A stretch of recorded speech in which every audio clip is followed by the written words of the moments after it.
Ya, kembali lagi nih Newsroom pemirsa, kami masih membahas wabah hepatitis A di Kota Depok. Ibu Apriningsih, sekarang saya mau diskusi lebih ke general ya.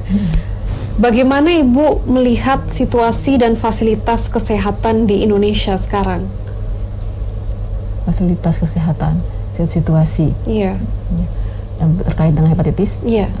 Ya, kalau saya lihat memang anggaran kesehatan kan sudah makin diperbesar ya sekarang saat ini, dan gerakan masyarakat untuk hidup sehat juga sudah makin istilahnya sudah menggema kemana-mana, tidak hanya di lingkungan kesehatan juga multisektor ya, bilang kita melibatkan semua multisektor yang selain kesehatan juga ada pendidikan, ada dalam negeri ya gitu.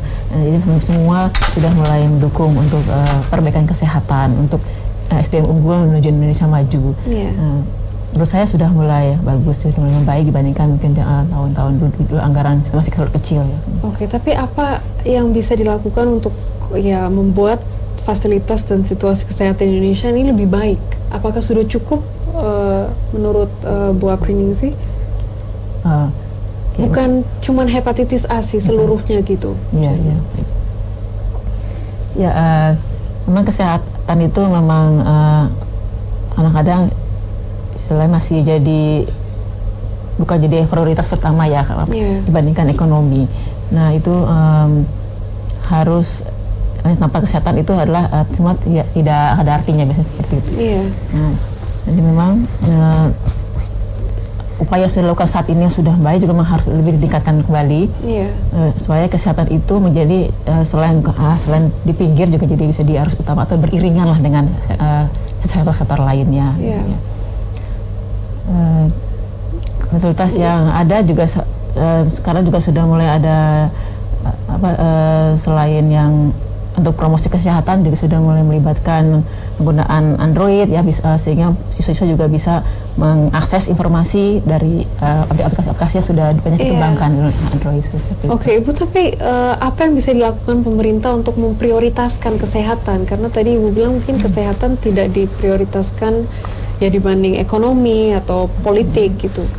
Saya pikir pemerintah sekarang sudah mulai memperhatikan kesehatan, terutama dengan stunting ya. Kasus stunting juga kita masih sudah mulai turun, tapi harus tetap ditekan lagi angkanya.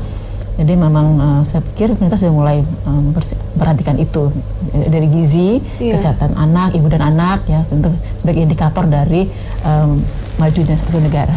Oke, Ibu Nova, mungkin tanggapan Ibu mengenai situasi dan fasilitas kesehatan di Indonesia secara general sih.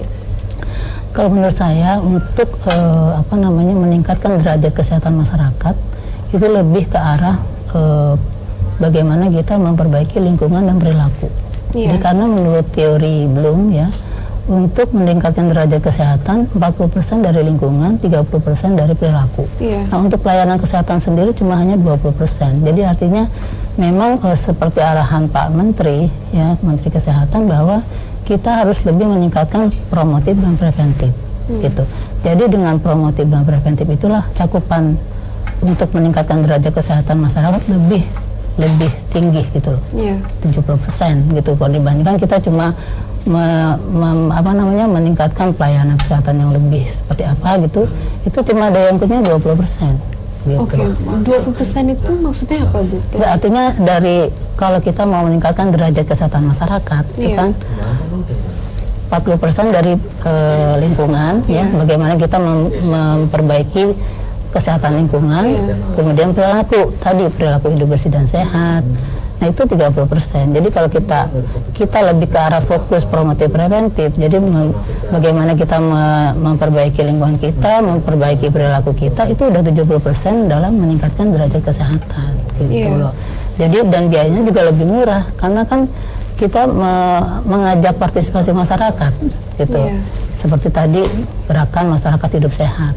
Itu adalah bagian dari promotif dan preventif gitu. Jadi daya ungkitnya lebih tinggi dibandingkan kita menyediakan fasilitas pelayanan kesehatan, puskesmas, rumah sakit dan sebagainya gitu kalau menurut saya. Oke, Ibu, untuk pertanyaan terakhir, mungkin harapan ke depan untuk kesehatan di Indonesia dan dilanjuti Ibu Apriningsih. Ya, kesehatan di Indonesia itu tadi. Jadi artinya kita lebih baik mencegah daripada mengobati. Jadi promotif, preventif harus lebih ditekankan ya, baik di dinas kesehatan maupun di seluruh di lintas sektor ya, sehingga daya dukungnya bisa lebih maksimal. Gitu. Oke, Bu Apriningsih, harapan ke depannya?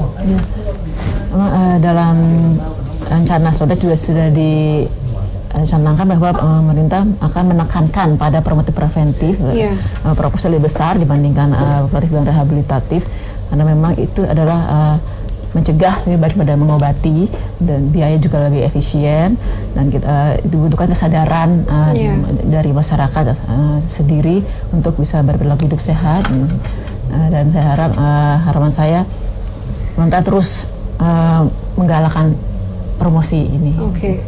Oke, baik. Terima kasih Ibu Apriningsih dan Ibu Novarita atas perbincangan hari ini. Dan pemirsa, sejumlah informasi dari mancanegara akan kami hadirkan, diantaranya 2 pasar sayur di Suriah diserang 13 orang dilaporkan tewas. Jangan kemana-mana pemirsa, tetaplah di Newsroom.